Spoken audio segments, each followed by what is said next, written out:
Hello, bruv. I've been very busy today, so I'm a little late with my update. If I wasn't a moron, I would have noticed that there was an extra section. I don't know why there was a blank page in between 32 and 33, but there was, and thus I basically left off the rest of chapter 1. Alright, bruv, let's get back to it. A memorial to Erasmus's grandfather, Schenk George von Limburg, dated 1475 in the chapel of the Schenks in Comberg Monastery near Castle Limburg. He wears the new tailored armor and stands on a threatening lion. That is a very threatening lion. Almost looks like a bird of some sort. Symbol of manliness and power. Around his neck is the insignia of the Cyprian Order of the Sword, a badge of honor awarded by the kings of Cyprus to nobility returning from Jerusalem via the island after being knighted at the Holy Sepulchre. At the base are the words Limburg for the bloodlines of the Dukes of Swabia and Franconia, a defensive assertion of George's lineage, which was only partly royal. His grandmother was Elizabeth of Hohenlohe, and not from his father's side of the family. Why are we in fucking landscape? From his father's side of the family, which was originally unfree knights. Erasmus of Limburg.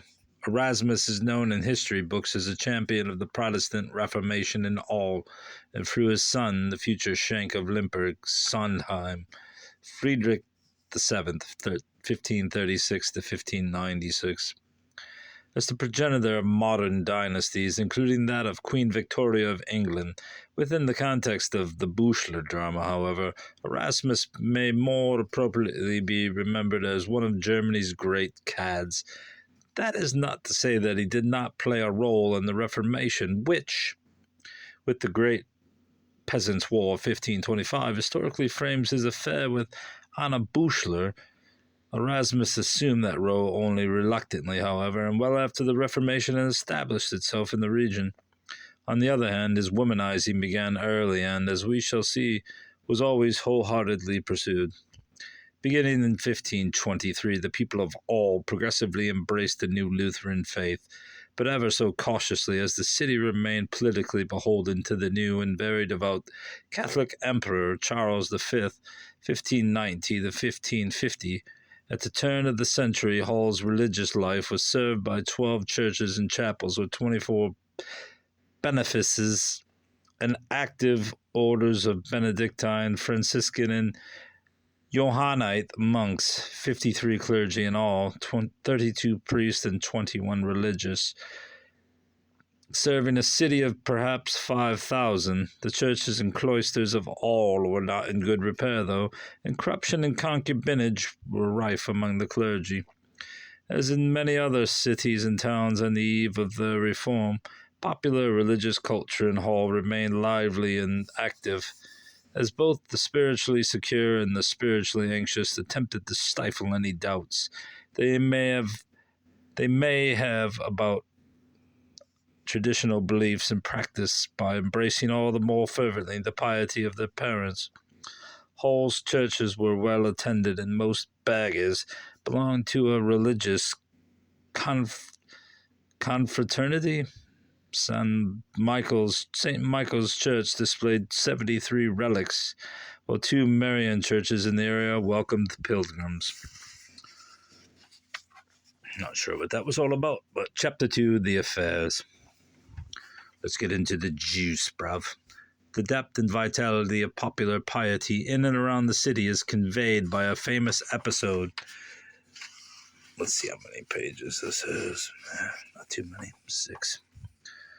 The depth and vitality of popular piety in and around the city is conveyed by a famous episode that led in 1440 to the creation of a remarkable shrine to the Virgin in the nearby village of Tungenthal, northeast of All. According to the legend, around 1434, Limburg Shank was hunting near the village church when his dogs flushed a hare from its burrow. The hare bounded into the church and in its panic began to leap repeatedly upon a statue of the Virgin that stood on a console at the south wall of the choir. The dogs, which had raced into the church in pursuit of the hare, froze at the altar. Viewing the episode as a miracle, the hunter took the frightened hare to the church cemetery and released it with the words, "Go forth there, hare. You have sought freedom in the church, and you have found it there. As the dogs have spared you, so will I." As the story was retold throughout the region, pilgrims flocked to the church to behold Our Lady of the Air, and Tungenthal became a popular area shrine? I'm guessing it's supposed to be shrine. Very soon a sculpted figure of a hare appeared upon the original statue, securely attached to the Madonna's left foot. Our Lady of the Hare remained an object of veneration until the church was destroyed by Allied bombers on April 19th, 1945. The popular piety of the hall also had a dark side. During the 16th century, and arguably ever since, the city's most famous work of prose was the story of Dr. Faust, Das Volksbuch von Dr. Faust, about the physician and philosopher who sold his soul to the devil in exchange for magical powers. Based on an anonymous 1587 version and elaborated and published by George Rudolph Widman in 1599, it became the German version of the story, told more famously by the German version of the Christopher Marlowe and Johann Wolfgang von Goethe. Widman based his popular tale on oral traditions about a foreign-born physician and philosopher believed to possess magical powers who visited Hull in 1516.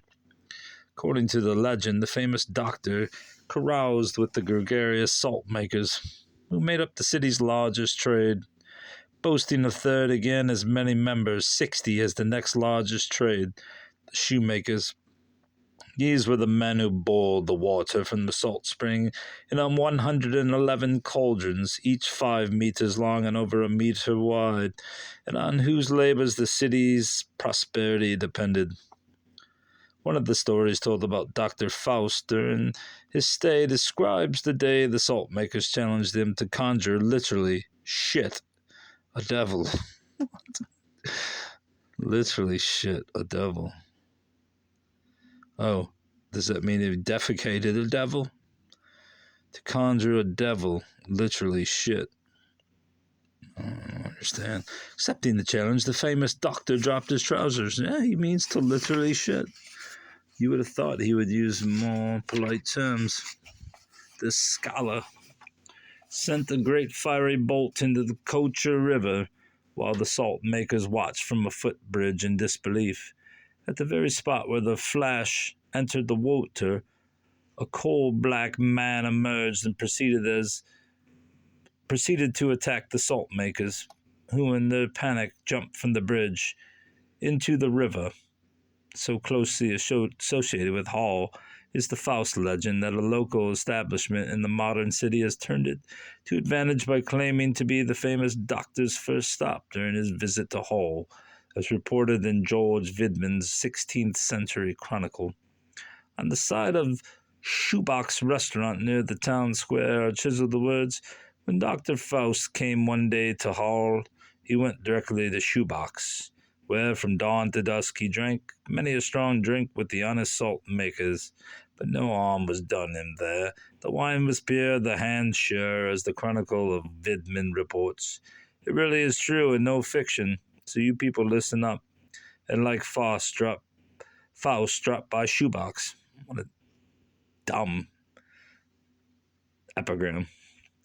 If Hull's popular piety was lively and profound, The local churches and cloisters stood in need of moral and political reforms that were long overdue, and their leaders disinclined to make. In the closing decades of the 15th century, the city council attempted to force reform upon them by its ordinary powers of taxation and zoning. It restricted church expansion, limited the tax exemptions of the clergy, and carefully monitored the financial and sexual behavior of the clergy. In 1522, it took a bolder step by inviting the 23-year-old Lutheran preacher Johannes Brenz to occupy the pulpit of St. Michael's Church.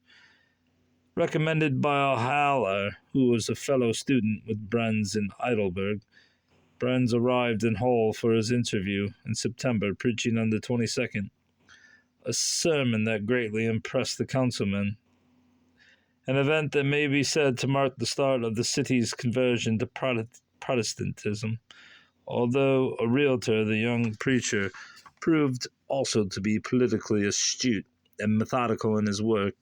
During his first year, he continued to read the traditional Mass, but he also told his congregation that he did not believe the Mass to be a miracle of transubstantiation, as church dogma proclaimed. Also in his first year, he directly attacked the practice of venerating saints and relics, something that brought him the undying enmity of the Franciscans. In 1524, several changes heralded the transformation of Hull into a Protestant city. The dilapidated Franciscan cloister was torn down, the whole house closed, and the practice of clerical concubinage forbidden.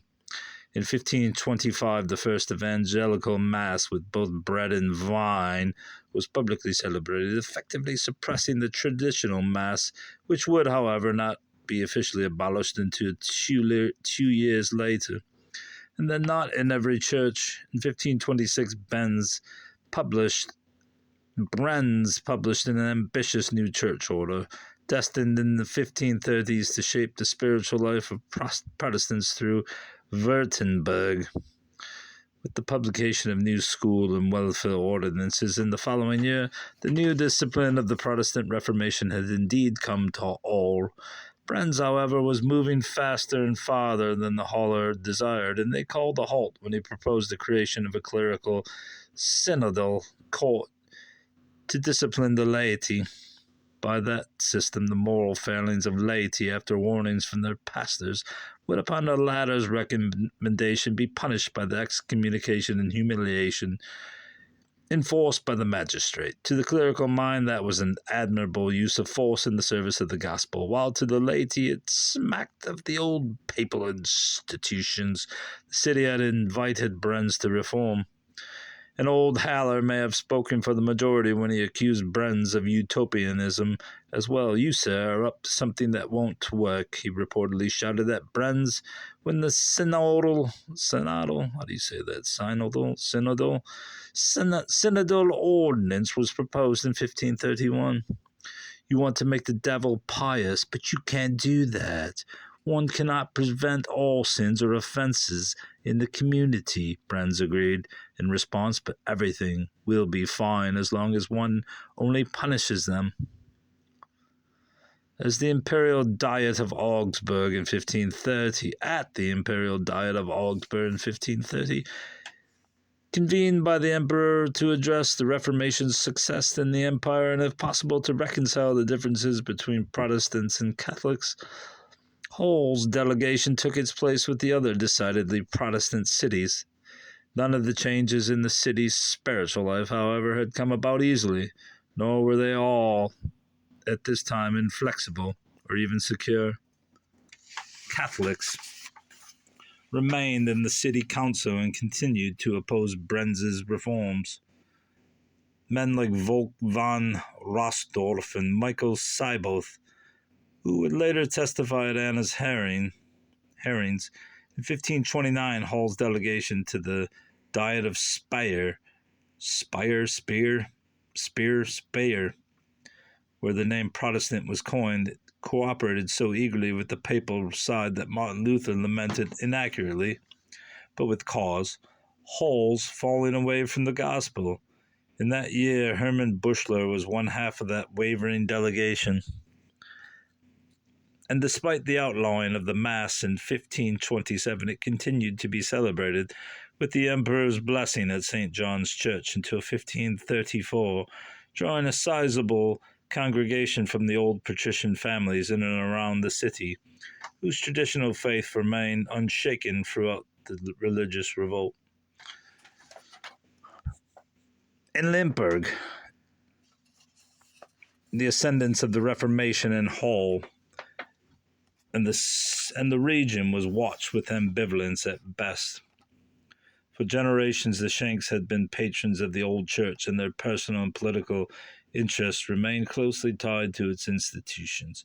Erasmus's cousin, Schenk Wilhelm of nearby Geldorf, illustrates the dilemma posed for those in the region who still professed Catholicism and maintained alliances with the larger Catholic world.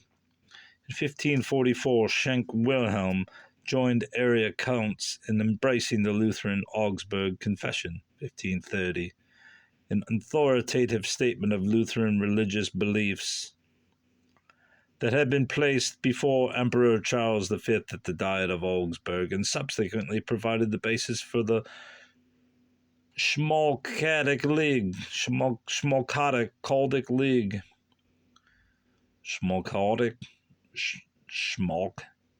Schmalkaldic League, a Protestant defense alliance against the Emperor Charles V. Wait, I lost my place, bruv. A Protestant defense alliance against the Emperor, yet the Schenk remained a man both blessed and burdened with 11 children, 5 of whom he had earlier placed in cloisters. He personally patronized. When a new Gauche arrived in 1545, the now publicly Lutheran Schenk, Wilhelm, discreetly consecrated her to a cloister in faraway Quedlinburg, in light of his recent embrace of the Augsburg Confession.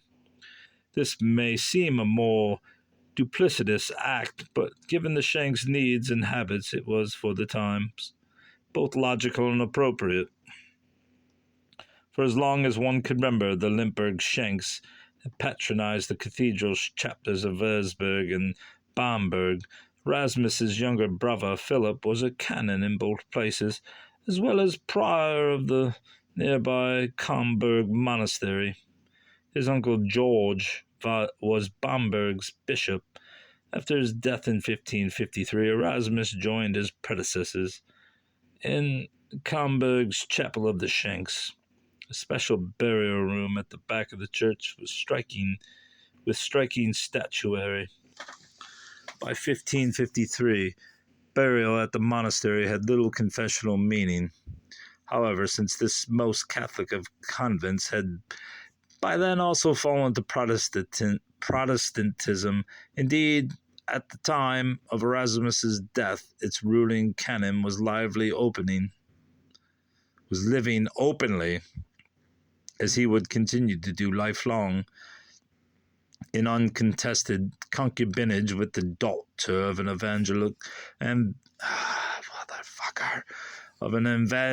evangelical pastor. Still, in the 1530s, the confessional issues remained difficult for the Schenks of Limburg. Erasmus's marriage to the widowed Countess Anna of Lodron in 1533 immersed him even more deeply in the larger contemporary Catholic world at the very time his immediate world was succumbing to Lutheranism. His wife came from a wealthy South Tyrol family with connections at the highest levels of Catholic royalty. During his mid-teens, their only son, Friedrich, would spend 5 years at the Catholic court of King Ferdinand in Prague. Given his family's history and alliances, it might seem unthinkable that Erasmus could end up in the Protestant camp, much less gain the reputation of a hero of the Reformation. There were, however, other forces at work in Limburg, moving him to embrace Protestantism when he could do so in utmost safety. Having only one son and 2 daughters, he did not have his cousin Wilhelm's pressing need to board numerous children in cloisters. Also, his father had already accommodated Luther's teaching, allowing evangelical preachers to move freely in Limburg lands in the mid-1520s, while at the same time firmly resisting any efforts on their part to institutionalize their major reforms. Because of the enmity between Hall and Limburg, and the more radical nature of Hall's reforms, the Limburg Schenks could not allow the city to be its model for religious reforms. Schenk Gottfried pursued church reform of a milder and more political nature, giving Protestants a hearing, but discouraging a revolution in traditional belief and practice on the scale of Hall's Reformation. I must admit at this point, bruv, that I have no clue what a bloody shank is. I know what a jail shank is, but not a shank with a ENK. Maybe I should look that up, bruv. I don't really know much about Germany. Anyway, Erasmus was drawn into the religious conflict early. In 1524, when only 22, he represented his father at a conference in Kitzingen, where the conferees, Franconian princes, drew up a list of economic and religious grievances against the Roman Church. As Schenk, he shared his father's cautious approach to religious change, inching toward it always with a finger in the wind. Only after far stronger noblemen than he had joined the Reformation did Erasmus openly embrace it. There is evidence that he supported basic evangelical preaching in Limburg as early as 1534, when the preachers in his land were required to swear an oath to preach the gospel and God's word pure and clear, following the letter of Scripture without any distractions. The oath itself cannot, however, be taken as an acid test of Protestant sentiment, since unlike definitive Protestant oaths elsewhere, it required no explicit rejection of traditional doctrines or practice. Nonetheless, several of Erasmus's actions at this time confirm his growing political association with the ascending Protestant powers in the region. In 1534, Duke Ulrich of recently Protestantized,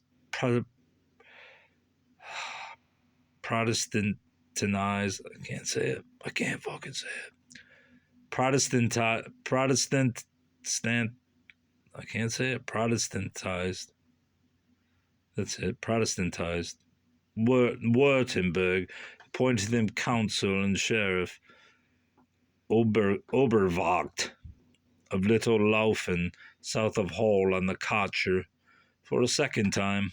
A decade earlier, when the town had been Catholic, Erasmus had also held that position. Now he found himself working on a new Protestant religious order for the region. 7 years later, 1541, the devoutly Lutheran Count Palatine Altenreich made Erasmus administrator, Pfleger of the evangelical village of Hilpolstein, and in 1544, Brandenburg prince put him in charge of deeply evangelical Kralsheim. It's a good thing I had zero preparation for this. By the early 1540s, then, Erasmus had come to accept Lutheranism as the dominant religion in the region. Yet even at this late date, he still had to tread lightly on the divisive confessional issues. When in 1541 his personal finances forced him to sell Castle Limburg to the city of Hall, he still looked to the Catholic emperor to help him build a smaller castle for himself in nearby Obersontheim, which was now also in the same see of Protestantism as Limburg. Whatever devotion Erasmus had to the new faith was put to the test in 1546, when imperial armies attempted to return the region around Hall to traditional Catholic practice. In December of that year, Hessian mercenaries under Spanish command burst upon all in search of its famous reformer, Johannes Brens, whom they intended to execute as a first step in the reconversion of the city. As a result of the assistance of an unknown nobleman, who contemporaries and later historians have believed to be Erasmus, Brens was taken to a hiding place near Kreilsheim, where he successfully escaped the Hessian dragnet. A second attempt to capture Hull's reformer also failed, this time because then Bürgermeister Philip Buchler, Anna's brother, learning of the new plot at a council meeting, immediately sent Brens a note. Brens, flee as quickly as you can, bruv. I mean, the obvious. Leave, bruv, leave. Das Leben, bruv. Which allowed him to escape again with his wife and 6 children to a safe refuge in Obersontheim, or Geldorf, this time unquestionably arranged by Erasmus because of such involvement on the old reformer's behalf. Both Erasmus and Philip have been remembered in local history books as champions of Hull's Reformation. Tomorrow we'll read the letters between Erasmus and Anna Buchler. These ought to be exciting, bruv. Oh well, goodbye.